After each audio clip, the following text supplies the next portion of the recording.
trying to say that the Shia scholars have weakened this entire book. See, that's not how Ilm al-Diraya.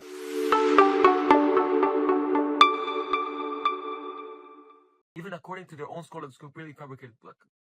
And as we're going to see. Shia sources, we look at Kitab Salim ibn Qais al-Hilali, volume 1, page 150 onward. Alright, this Taqiyya Ali worshipper, he's mentally disabled, I'm surprised. The book he mentioned, which primarily narrates the story, which is the book of Salim ibn Qais. Al-Qawi, one of the greatest scholars of Ali worshipper, says that the book itself, Salim ibn Qais, is weak. There's no authenticity in the whole book. Due to a few reasons, he lists one of the main ones is Abu Sumayna or Ibn Ali al-Sarafi, and he says, and he is weak and a liar.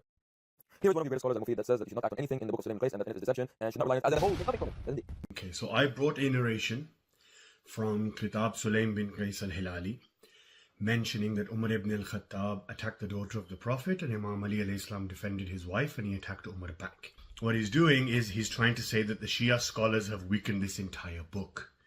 See, that's not how Ilm al-Diraya works. Okay, if you don't know something, don't speak about it.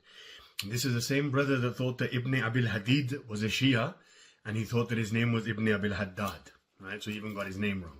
Okay, so let's see what is the authenticity of Kitab Salim ibn Qais al-Hilali. We'll start off by looking at Rijal Najashi, page 174, number 9 under the title. So the 9th number, it says, our scholars said that Sulaim was among the companions of Ali alayhi salam and he has a book narrated by Abban and it is one of the foundational books, Asul, of the Shi'as.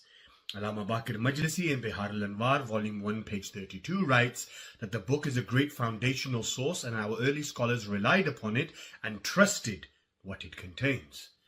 Sheikh Abdullah, within An-Tanqi, says that the book contains both authentic and weak narrations, but it cannot be completely discarded. Now, one thing that he probably doesn't know is no Shia claims that any hadith book is 100% sahih. Other than the Quran, there is no book that you can just look at the book and say, everything in this book is authentic. Okay, and that applies across to all of our hadith. So whether it's Al-Kafi, whether it's Bihar, whether it's Man La Ya'dhirul Faqih, whether it's Al-Istibsar, doesn't matter. Whatever book you say, even within our Kutub al-Arba, we do not say the entire book is sahih. Every single hadith book contains some hadiths that are weak, and it also contains those that are authentic. You see, you Sunnis have messed up by calling your books Sahih Sitta, right? The authentic 6.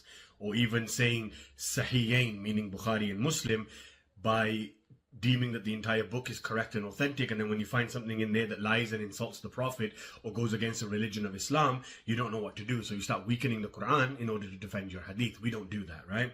So here, as you can see, Ayat al-Maram, Chapter 54, it says this is a well-known and reliable book, meaning Kitab Sulaim, which the author quoted in their books, meaning other authors, and Sulaim is a follower of Ali alayhi salam and he met the Imam. Imam Ali alayhi salam says, he read this book to me. So the book was recited to Imam Ali. And Abban mentioned that he read this book to Ali ibn al-Hussein, our 4th Imam. Here's the next one, Bihar al-Anwar, as I mentioned earlier, volume 1, page 32. It states this book is extremely well known and some have criticized it. However, the truth is that it is one of the most reliable sources. And here we have Mustadrak al-Wasa'il, volume 6, page 158. It says that this Kitab Sulaim's book is one of the well-known sources and the companions have many chains of transmissions from it. And here we have Sheikh Abbas Qummi, volume 3. He says this is a book well known.